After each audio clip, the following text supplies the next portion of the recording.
So, show you what I'm trying to do.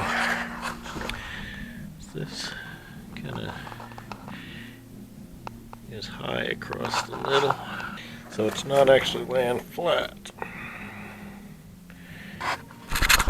Let's see.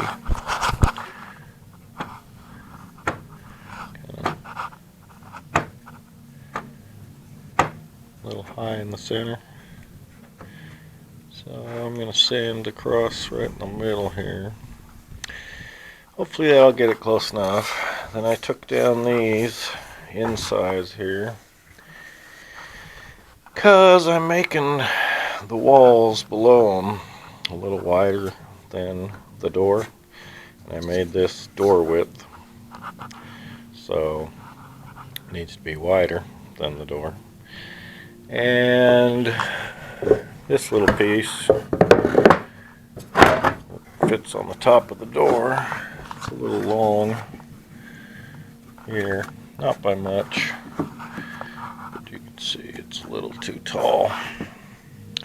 So I'm going to knock that down a little. That's what the marks are telling me.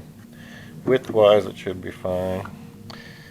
So yeah, I think if I get these corners notched out better, but it also has to have enough room to, you know, not be perfectly tight. So probably need a good 1/8 to 1/4 inch off the bottom. I'll take some off both top and bottom, just to make it even.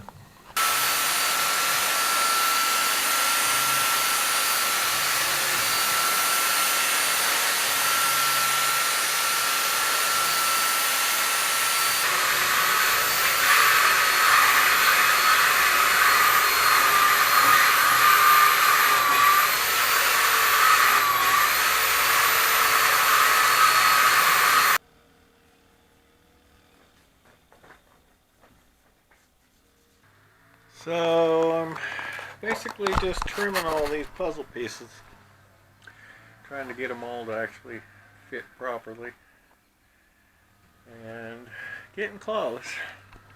Got the top just about where I want it to flip up. Then I got to get the top of the door here a little better. Needs some sanding still.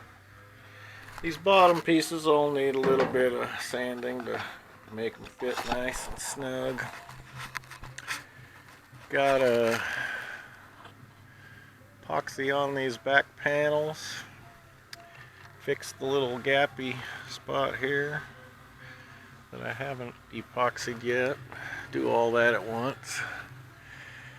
Then get going on the roof, which I had most of the pieces cut, but I've realized now that I've got the back getting figured out that I need the little wider at the back than I thought. So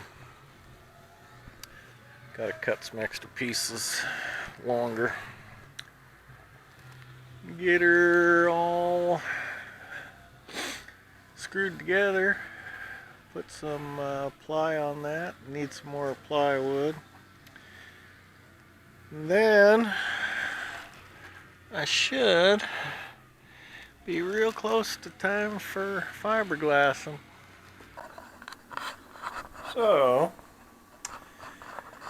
thought I'd do a quick little update on the electrical system. My latest addition is this refrigerator. I've got that plugged in actually here to the inverter, so I'm actually running off battery power, and you can see it's running and it's only pulling about under 5 amps. And the crazy thing about that is that when the refrigerator turns off, it still pulls about 2 amps, a little over 2 amps, just to have the inverter on and the lights and the charge controller for solar, even though I don't have it hooked up. Anyway, so it's like 2 amps of idle consumption and less than 5 amps when the fridge is on.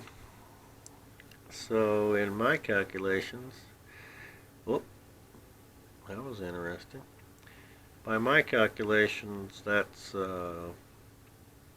about 3 amps or less that this refrigerator is pulling, which is pretty darn low. I don't know. I've got it set on max too instead of eco, so it's pretty here. That's pretty low draw for, and that's when it's on. So 3 amps when it's on and no amps when it's off, so I don't know how much it's going to run to stay cold, so that's why I'm doing this. Trying to see how many amps it uses up over 24 hours or so. We'll see. I turned the temperature back down and I think it's about ready to turn off. Or I guess I turned the temperature up, but I'm guessing it'll be turning off. Yep, there it goes, just shut off. But right before it shut off, the power spiked up. Went up to 6 or 7 amps. So maybe it's a variable type compressor, and I don't know if normal operating is 3 amps or maybe 4 or 5 amps. It says the most it consumes is 5 amps. So maybe that's when the compressor first comes on or right before it shuts off. I don't know.